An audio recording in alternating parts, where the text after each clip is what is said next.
only started running my sophomore year of college and got more serious my junior year of college. And I wasn't a runner, but then Rebekah kind of inspired me to start running, and I started doing it as a way to hang out with Rebekah. I'm 21. I'm a senior at Skidmore College in New York. And I'm 32, and I just finished my cardiology training at Yale, and I'm doing postdoc fellowship at Yale. So I played soccer and tennis at a JV level in high school, but that was my only sports involvement. So I started running on the treadmill, but then I started running outside and found that a lot more enjoyable. And then I found out about a half marathon near my school, and so we did that together. And then I just wanted to push myself a little further and see if I could do the Boston Marathon, because I'd always loved watching it when I was a kid, and it would always go by my house. So it was something special to me that I wanted to be able to do. Yeah, and likewise, Rebekah persuaded me to do the half marathon, which I thought, seemed challenging, but then we did it and it was really fun and exciting, and then she started encouraging me to train for the full marathon, so it seemed like a great opportunity. It was definitely daunting at first, but as I get further into the training, it just seems more doable, and it's not really daunting as much anymore as it is just like enjoyable and a really good stress reliever. Yeah, I think as we've been training, it's amazing how it does get easier to run farther, just slowly over time, and seems more doable, though I'm still a little bit nervous about the 26.2. We knew that we wouldn't be able to qualify, so we wanted to find charities to do it through charities. So I'm doing it for the Wellesley War Memorial, and Katie's doing it for the Wellesley Scholarship Foundation. I was just kind of reaching out to, my mom was really involved in the town, and she kind of reached out to people she knew. We knew about the Wellesley Scholarship Foundation because my mom's very involved in that, so we reached out to them, but they weren't sure if they were going to get enough bibs. So we also learned about the Wellesley War Memorial through the Wellesley Scholarship Foundation, and so we were kind of reaching out to people involved in that and just seeing how many bibs they got. Each charity gets a certain amount of bibs to run, number of runners, and this year the Wellesley Memorial got I think 2 bibs, and then the Wellesley Scholarship Foundation got 3, I think. Yeah. But yeah, the Wellesley Scholarship Foundation, I'll just say a little bit about what it is about, but they give scholarships to students from Wellesley to go to college, mostly on the basis of financial need. And actually, I received a merit scholarship from them, the Margaret Daniels Scholarship, when I was in high school, so I feel like it's a charity close to my heart, and I'm proud to run for them. And your scholarship, you want to say a bit about it? The Wellesley War Memorial helps to provide scholarships for children of veterans or children who are interested in the military. And both my grandfathers were in the military, so it's also a scholarship that's really important to me.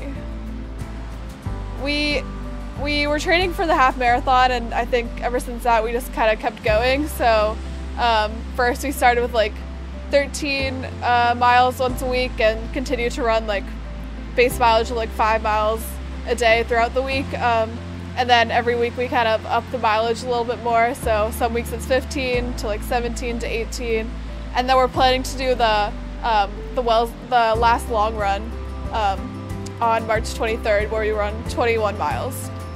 At the pace that we run at, I would say we could do a half marathon at about 2 hours or so, and then the full marathon we're hoping to do in a little bit over 4, maybe 4.5, or that's kind of our goal. Yeah, it's definitely a commitment every week.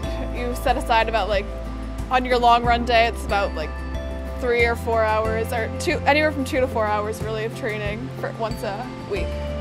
I think that you have to be a little bit careful about ramping up at the right pace, because you want to be ready for the marathon, but you need to make sure your body kind of adjusts to the increase in mileage over time, so it's kind of a balance between getting ready fast enough but not so fast that you injure yourself. So I think we've been just collecting advice and doing some reading about how to gradually increase the mileage. I would say that's one challenge.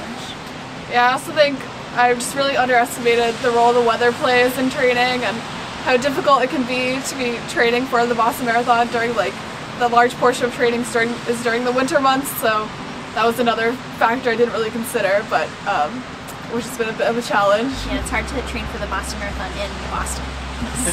In some ways I find the cold to be really invigorating, so it's good in that sense, but it's definitely, it can be tough when it's like very like freezing temperatures. So you definitely want to like make sure you're wearing the right amount of layers, things that wick away the sweat and don't like keep you cold. So it's important to find like the right clothing. Yeah. Today we were struggling with our footing a little bit because it's a bit icy in some places. Because we don't get to see each other that much, so when we do see each other, we get to run together and catch up. And we're both movie fanatics, so we like to talk about the horror films and things like that. Yeah. I did hurt my my IT band with my training, so I learned that I think that, you know, there are some, whenever you do something for 2 to 4 hours, any sort of minor imbalance in strength in your legs, for example, that you might have becomes exaggerated by the repetitive stress of running over 4 hours. And so that was something that I didn't realize was an issue before training that I found out while training. It's definitely more enjoyable when you can run with someone else, but yeah, well, we also do it alone, or we go with friends sometimes. Yeah. We have the same app, so I can always keep track of what Rebekah's doing, and it motivates me to get going. I'd like to do it like anywhere between like 4 hours to 4.5 hours. Yeah. I'll try to keep up with Rebekah, but we'll see. Yeah. She's faster than me.